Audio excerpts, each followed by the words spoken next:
Bienvenidas y bienvenidos al podcast Ecos del Pensamiento. En el capítulo de hoy hablaremos del texto Entre la historia intelectual y la historia cultural, una ambigüedad fecunda de Gilberto Loaiza Cano. Este maravilloso texto se encuentra en el libro Historia Cultural desde Colombia, Categorías y Debates, publicado en el año 2012.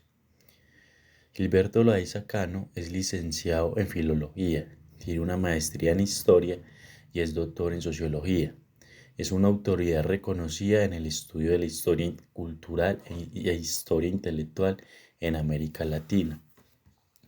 En su texto sostiene que la frontera entre la historia cultural y la historia intelectual es borrosa. Entiende la historia cultural como el estudio de las mutaciones en los procesos de producción, circulación y consumo de símbolos, creencias, concepciones del mundo, ideas, valores e imaginarios. Y entiende la historia intelectual como el estudio de las mutaciones entre aquellos individuos llamados intelectuales que, en cada sociedad y en cada época, han sido los productores y consumidores sistemáticos de símbolos, creencias, ideas, valores e imaginarios. En este sentido, la historia intelectual ayuda a comprender la historia cultural y viceversa. Además, ambas se hallan estrechamente vinculadas con la historia política y con la historia del poder, generando una ambigüedad fecunda para su estudio. Los intelectuales constituyen un grupo social privilegiado que han desempeñado funciones cognitivas e intermediarias en las sociedades de por lo menos 3 siglos. Estos individuos siempre están en pugna por el poder. La historia cultural ha dado cuenta de los vínculos entre intelectuales, cultura y política. En Colombia, por ejemplo, los estudios dan cuenta que desde el comienzo de la vida republicana, los intelectuales han detentado el poder o indirectamente han influido en él. Están estrechamente ligados a los procesos de legitimación de un cuerpo político, de procesos de comunicación, de fabricación de artefactos culturales a favor de proyectos de cohesión o de división de las sociedades. El intelectual se ha confundido con el hombre político. El nexo entre poder y razón ha sido casi indisoluble.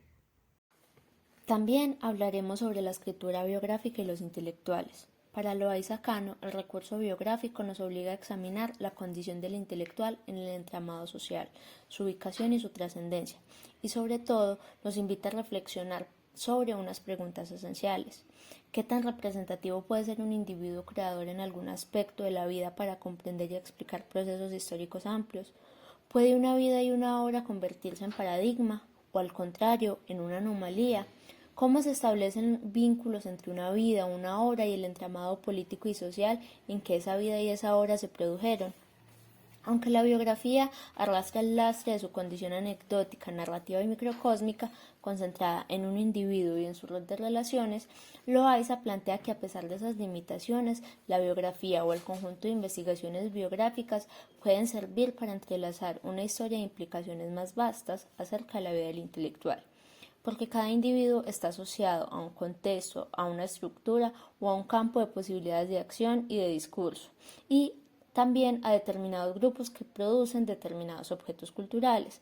Por tanto, la biografía, entendida así, debe estar metodológicamente situada, relacionada en una dinámica de conversación entre acontecimiento y estructura. La mirada biográfica parte de la idea de que el individuo elegido condensa, resume o caracteriza una época, da sentido al comportamiento de un grupo y que ese microcosmos puede ofrecernos una relación con el macrocosmos. En palabras de Loaiza Cano, la pequeña historia de ese pequeño átomo que es el intelectual nos remite a la gran historia de procesos que envolvieron y marcaron su vida. En la sección de opinión pública hablaremos de cómo a lo largo del siglo XIX la brecha entre la censura y la libertad de opinión comenzaron a resquebrajarse a través de diversas modalidades. Es entonces cuando la historia política y la historia cultural se encuentran para consolidar un espacio de resignificación simbólica, donde se posicionan discursos de poder y al mismo tiempo se legitima un pensamiento diverso y ciudadano. Gilberto Loaiza propone entender este fenómeno como una escena cultural donde pone en diálogo la opinión pública con el disentir, es decir, una discusión que hace posible el ejercicio del pensamiento crítico y la emancipación de la palabra.